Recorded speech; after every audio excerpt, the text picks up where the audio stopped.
Have you ever been so fortunate that you wanted to give back and just help impact people's lives? Like that's the entrepreneurial dream, right?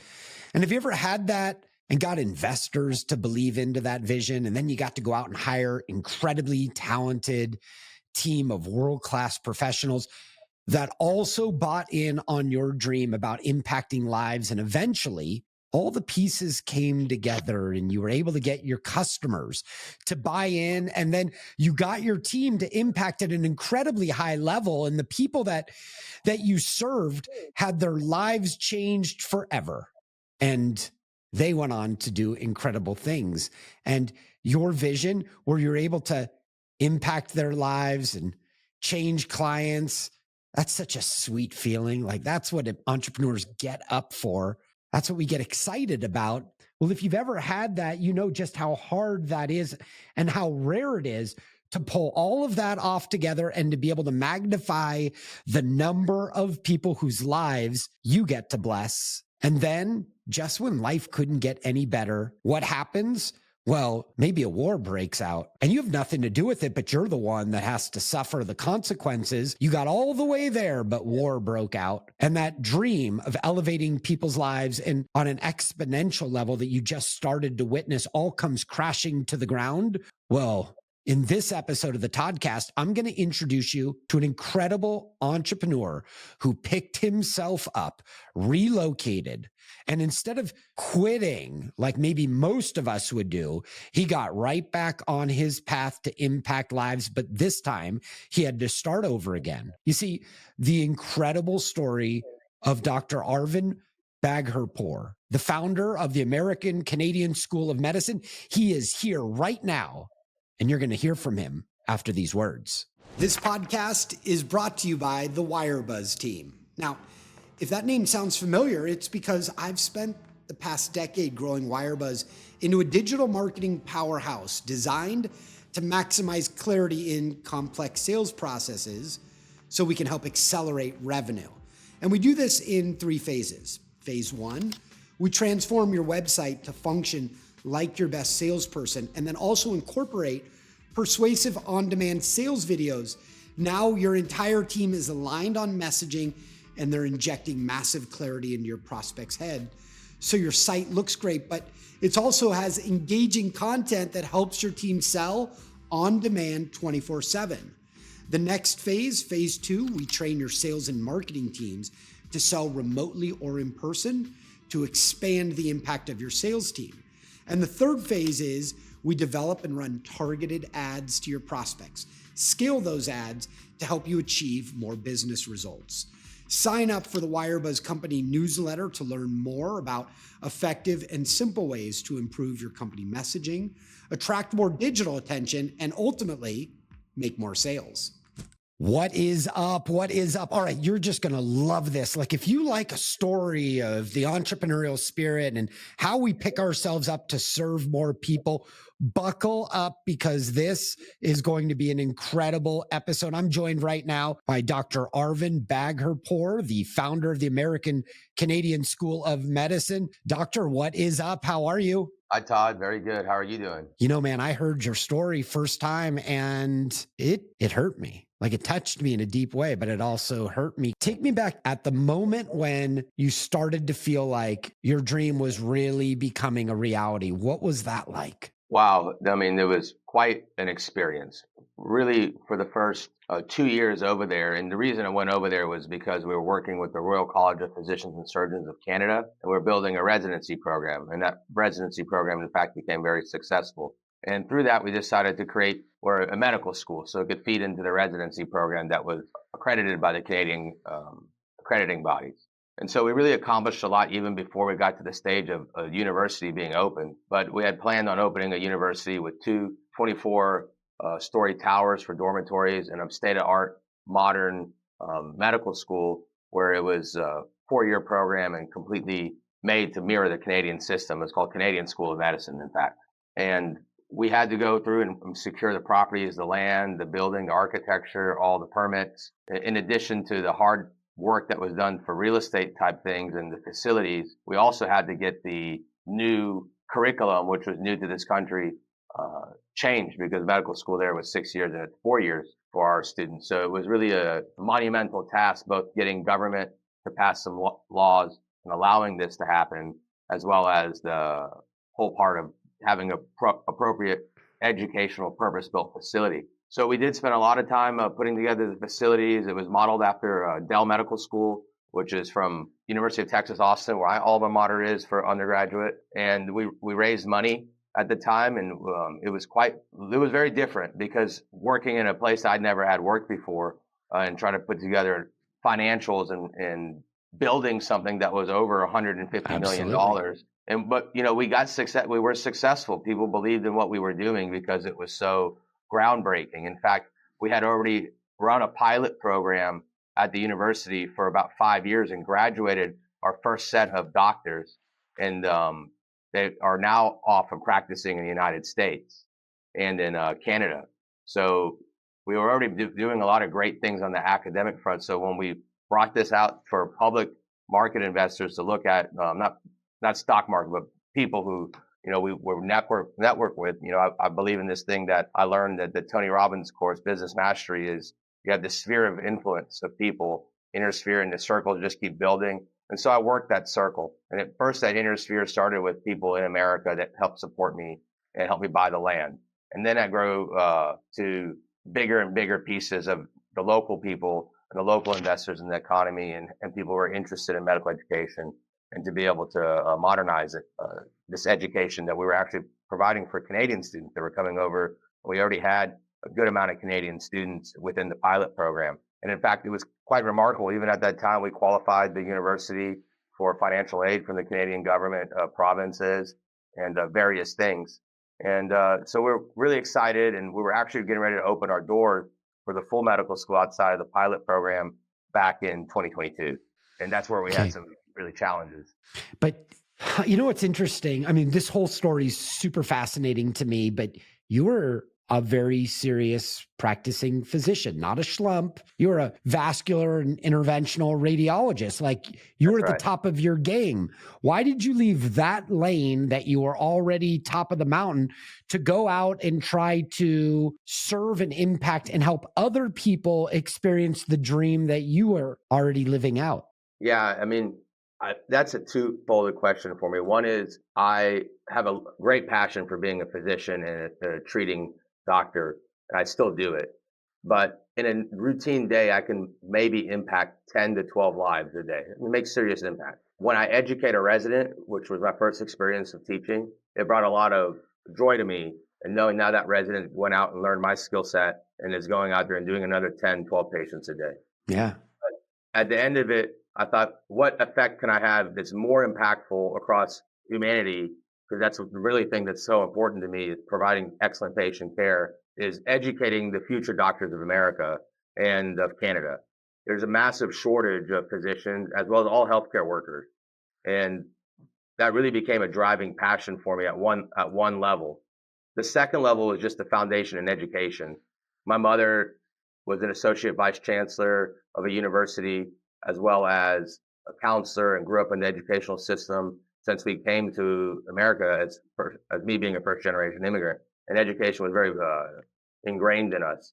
And that want to always give back through the educational infrastructure and servicing was really the driving force of why I wanted to teach and create an infrastructure where a lot of people could be taught, and to help solve the physician shortage problem of the United States and in Canada. We have a major shortage, and particularly in the primary care fields. And so through that, I started building residency programs. In fact, those are places where doctors train to actually start treating patients. Yeah. So in addition to the undergraduate medical school at the early stages of training doctors to be residents, we also, and I had a great passion of training doctors that are already practicing but needed to get their subspecialty training. And we did that quite successfully and still do it in rural Connecticut as well as we did it in Florida. So it might be kind of a confusing answer at times. Sorry, Todd. But no, but I get it. It's about impact and passion. And, I'm known best for being a digital marketer or a sales optimization guru, but where I get to have my impact is in the medical space. I get to advise the last two White Houses on how to get the nation's cancer policies from the White House chairman of the president's cancer panel, how to get that message out to providers so they can impact lives. I get it. It makes total sense. I'm going to have you bring me up to where we are today. But first, let's talk about what happened when all of a sudden war broke out on this campus that you guys had nurtured beautifully. Yeah, at the time, I mean, we were aware of some of the things and the political things that were happening, and we didn't know what was going to happen, like most of the world. And really, one of the big forces were that our students were all from North America. And the State Departments came out essentially just say all people from North America, I mean, United States and Canada, if you're for education, you're there for health, whatever it is, working, we do recommend that you come back home right now. And so that Wow. was losing our consumer right away. I mean, you know, our person that would use our products, our educational product. But I think at the end, there was a lot to be learned on both on the international stage of doing business as well as being quite resilient, because it was not an easy thing that happened. We had put our hearts and souls into creating this university that to this day, after we left, the curriculum still stays and they're still implementing a modern curriculum at the university. Wow. What happened to the faculty? Yeah, so a lot of the faculty members, we had been training them for almost some for 3 years, because we wanted to make sure that our faculty were ready to teach our modern day curriculum that we created, which was quite different than what the traditional curriculum in medical school is. It's very case based. Like if you have this disease, for instance, a neurodegenerative disease like Alzheimer's, working backwards and what are the drug treatments for it, and what's the pathology behind it, what's the biology behind it. Traditionally, you would just sit in a lecture hall and learn each of those separately. So we had to really train our faculty, and we didn't want to lose them. And so we had to find a place to kind of stay at home until we figured out how we were going to move our campus and continue this dream that I really had since 2006. And I can tell you a little bit about that later. But while I was a med student, I always had the vision of being able to teach and possibly running a medical school. Although that vision had changed over time because I learned so much more, and that's what led to now today where I'm talking to you. And we'll talk a little bit more about that. But the faculty, we had to move over to Dubai. We moved them to the Emirates, and it was from there we were continue to do faculty development. Although I had no idea where that we would go, but I didn't want to lose all this precious human resources that I invested so much time and knowledge and people's energy and financially into them, and them into us even more importantly, because they're very committed to teaching. So we just moved everybody and put them in a hotel, and we had to figure out the next step.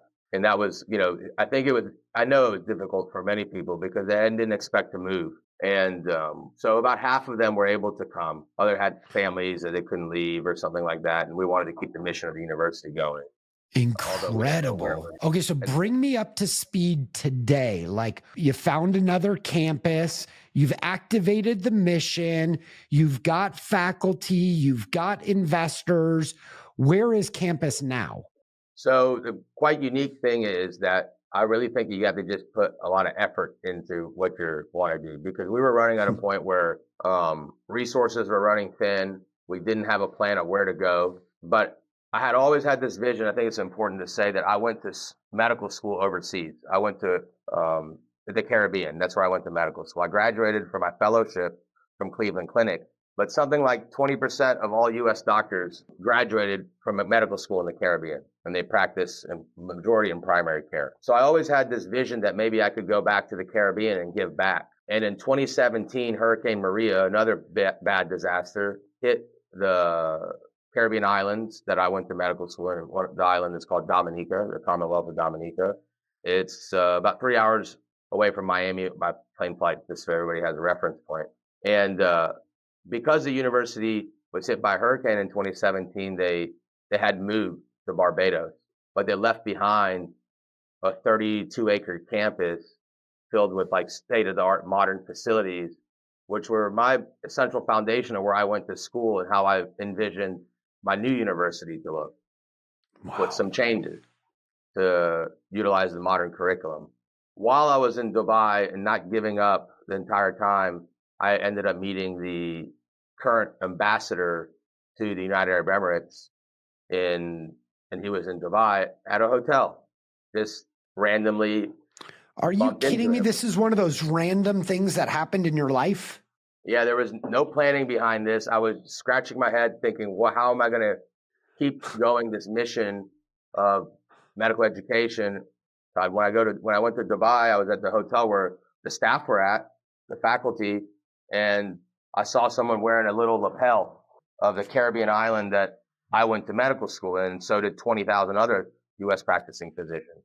And I walked up to him, I introduced myself, and I hadn't been thinking about this school. I was so in kind of a shocked state of not knowing what to do, really studying where maybe open up transfer this school to United Arab Emirates in Dubai. But I always, grew up in the Caribbean for medical school. So I met the ambassador and we got to talking and I told him kind of what happened. And that I was from Dominica in the past. I lived down there for 2 years before I went on to my clinical rotations in the U.S. And we started talking about how I can give back to the country. It really wasn't talking about so much of a medical school. I knew that the medical school I had gone to, Ross University School of Medicine, had moved to Barbados, but I hadn't been thinking it would. Remember, also this was also happening in the backdrop of a pandemic. So you have a pandemic, you had a war, we had all these things, and like really kind of froze and just figuring out like how do I make things keep moving forward. And fortunately for me, and for meeting him, which is very strange because like almost 15 years in the making since I had met a Dominican again and worked with one since I was left the island for where I got my medical school education. At the time in the United States, I was running a lot of COVID testing sites, and we were testing homeless shelters and first responders and providing all those services, as well as the common public. And we were one of the first people to do it.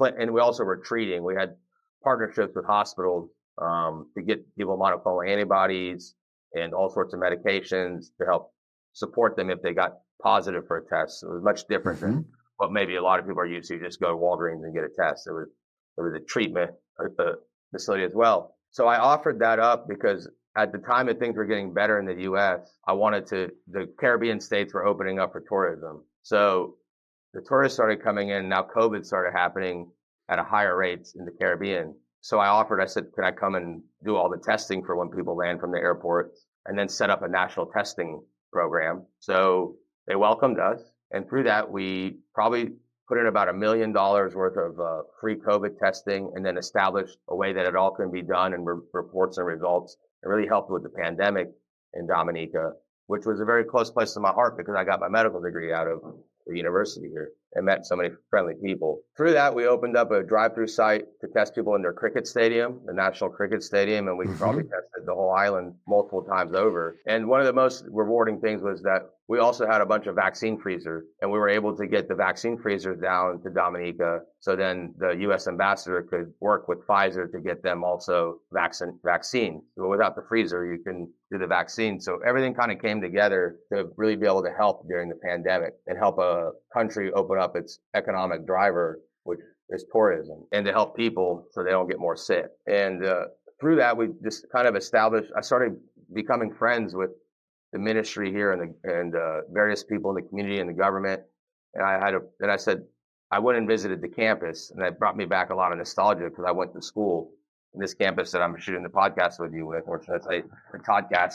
And I also knew that in an island in a country of about 75,000 people, our university that I went to played a giant role in healthcare and economy for the community, especially the local community and the cities directly surrounding the university. And I started talking to the government. I said, how about we think about reopening the medical school, except completely different than the model that's done in the Caribbean currently. Again, like I said, something like 20% of the U.S. physician workforce comes from the Caribbean region. They're all Americans or Canadians, but people just don't know that. And Dominica itself had graduated 20,000 practicing physicians to practice in the United States. That's a large number of doctors that practice here. In the Caribbean as a whole, probably, I don't know. I can't even quantitate the number. It's just a huge number. I just think this is a fascinating part of the story. Like, as I'm hearing this, I'm like, wait a minute, there's 20%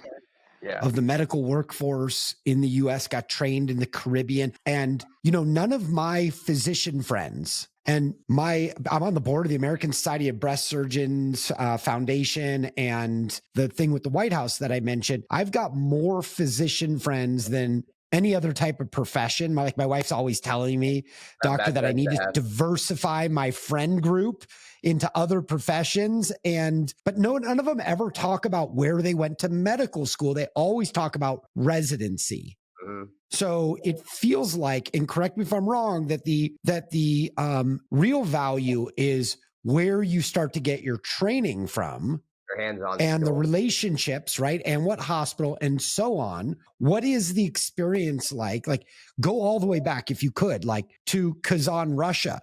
Were you guys able to place students from Russia that went through your medical school into residency programs in the US? Yes. Well, in fact, we created our own residency that was accredited by the Canadians, which works for also the US. And we had trained, now the program's closed, but the nephrologist is practicing in New Mexico.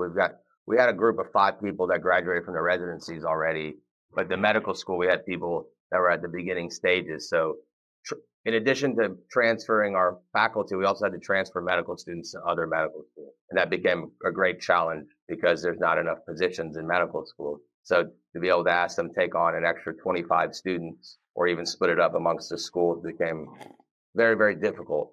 We were successful at doing that. And some of the students actually waited a year before. Now they joined us, or they're joining us at our campus here. And then getting them placed, and sounds like you've got a nice track record of helping people with residency programs. So what's the misconception, like in the US, about Caribbean medical schools? Like, it's clearly not a scam. So you're an accredited medical school that helps students get into residency programs. And if I understand, you're proving the alternative to like the big factory style medical school in the US by creating this like white glove personalized educational experience with smaller class sizes. I'm somebody that would benefit from smaller class sizes I'd get lost in a big class. What is the benefit of going to school at a Caribbean medical school? And why aren't more people talking about this? Well, let's just take a step back and look at what the number of positions that are available in U.S. medical schools.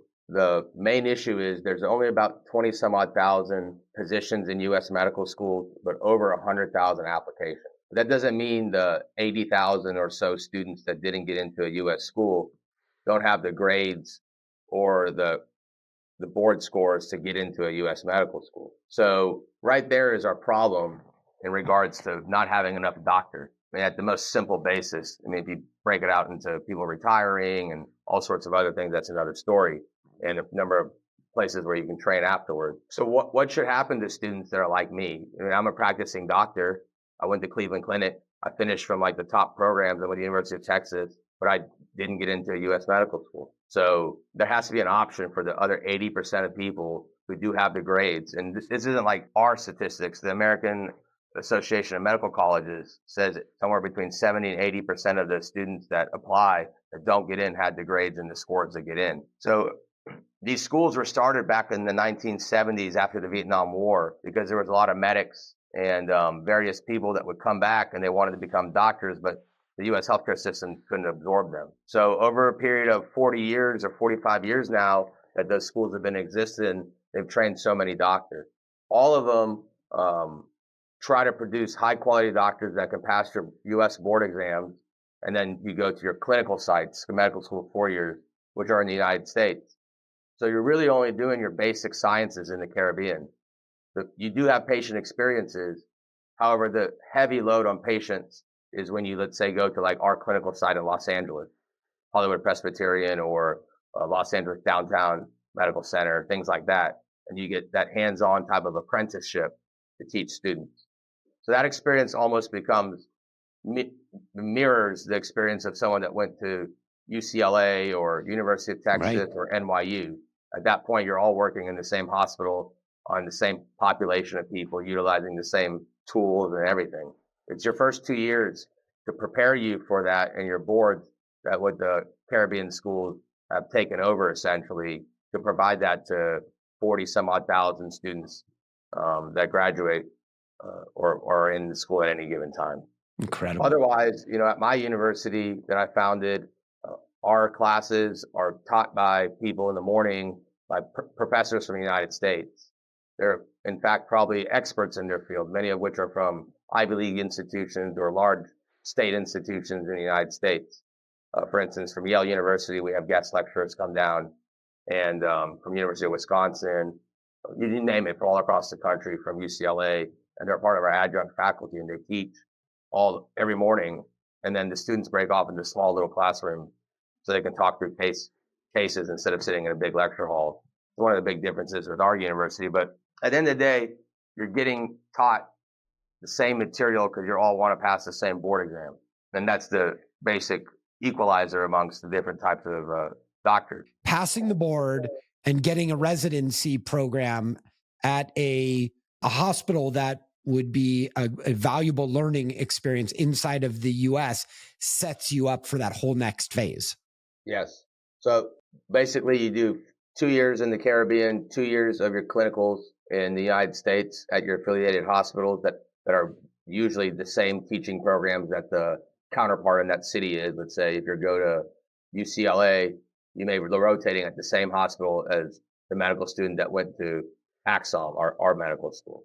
Yeah. So once you're done with that, you get your MD. Then you have to apply to become a resident, like internal medicine or cardiologist, cardiologist is a fellowship, but it's general surgeon, psychiatrist, OBGYN, family medicine doctor. The great majority of the Caribbean students, about 80%, go into primary care. So even though we still make up a large portion of the doctors in whole for the U.S. and in Canada, the 50% of that number, if not more, maybe up towards of 80% of the students that are coming out of the Caribbean fill those necessary roles that we're missing in the United States and Canada system. Is a large number of physicians to do primary care and preventative medicine well before you need to see a doctor like me to fix your arteries because they're clogged because you've been smoking and eating bad, or you have some genetic abnormalities. Like those doctors are the front line that should be helping the communities prevent from having to see subspecialists. So that's the biggest role that the Caribbean schools do. Well, in addition, one other thing that's really important is we train the underrepresented in America. The U.S.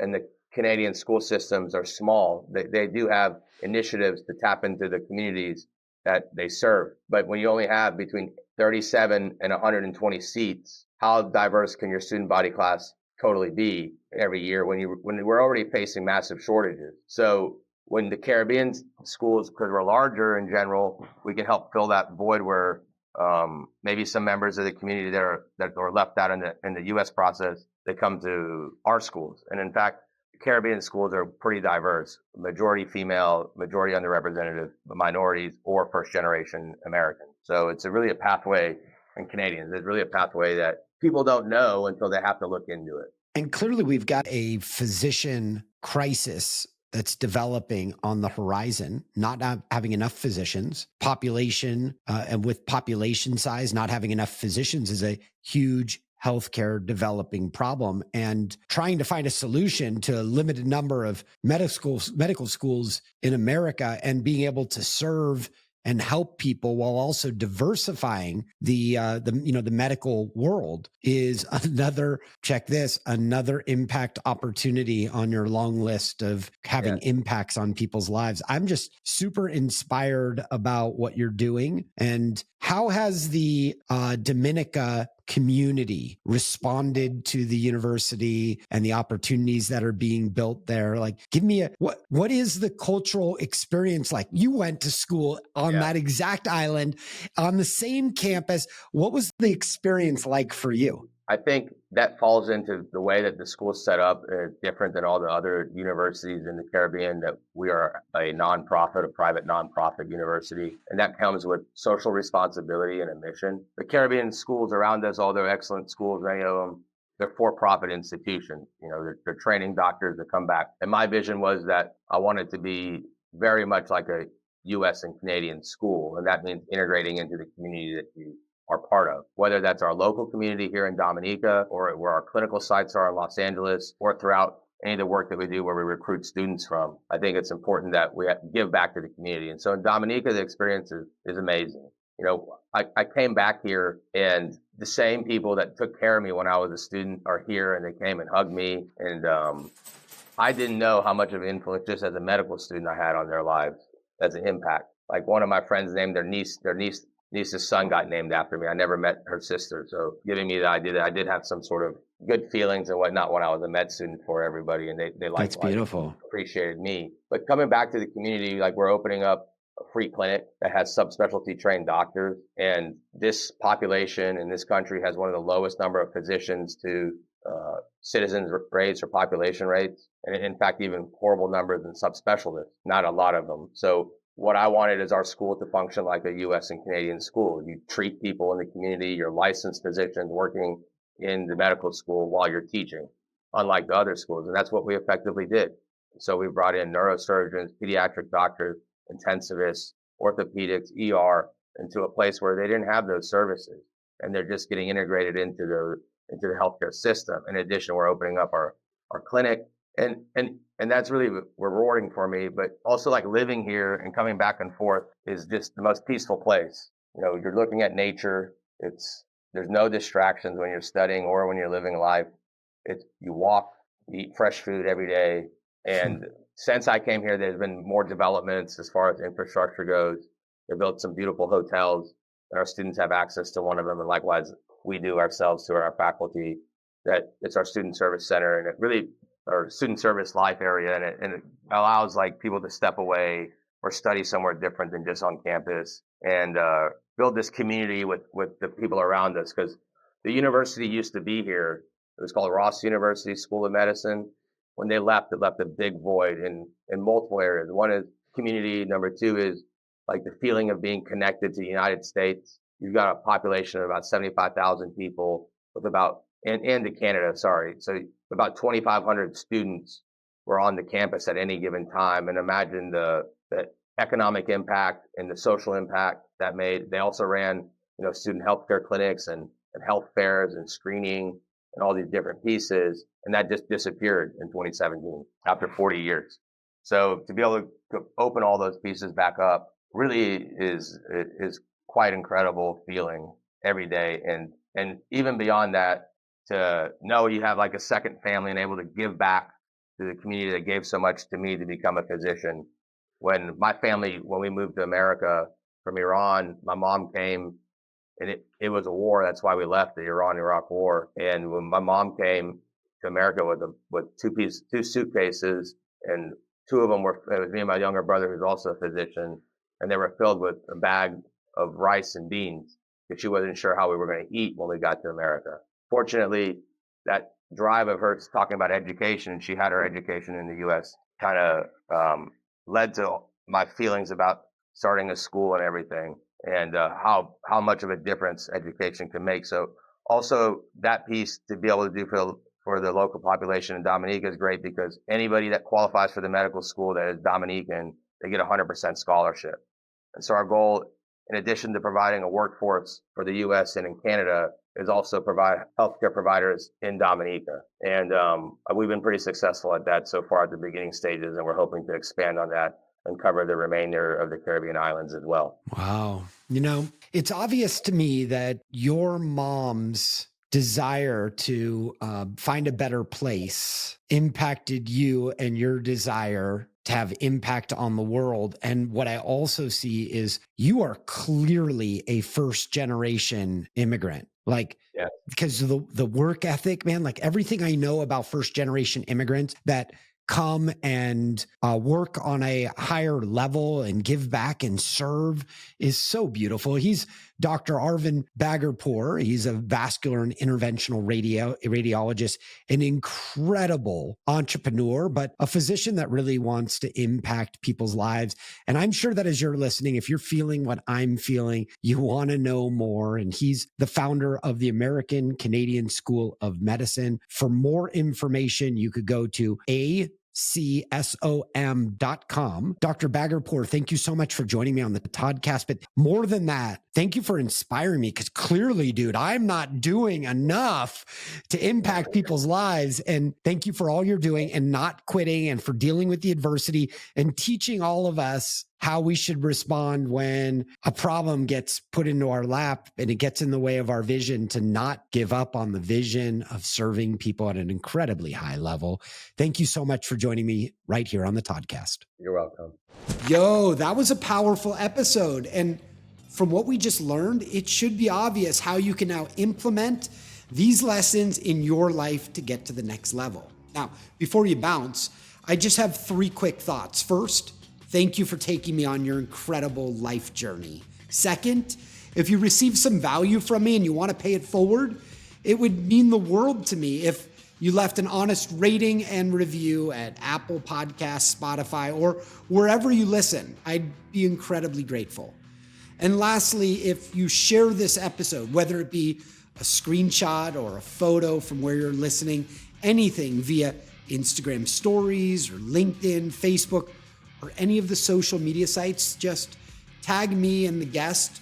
I'll repost your content and I'll reply back in the comments, because I love mixing it up. In fact, I'd love to share your shout outs in my feed too. Not only are these shout outs really good for you and for me, but they also help us book more amazing guests, because they'll be able to see the reach that you're helping to cultivate. This is a way for you to help contribute to the show. So thank you again for listening, and I look forward to earning a regular spot inside that ear of yours. Let's grow.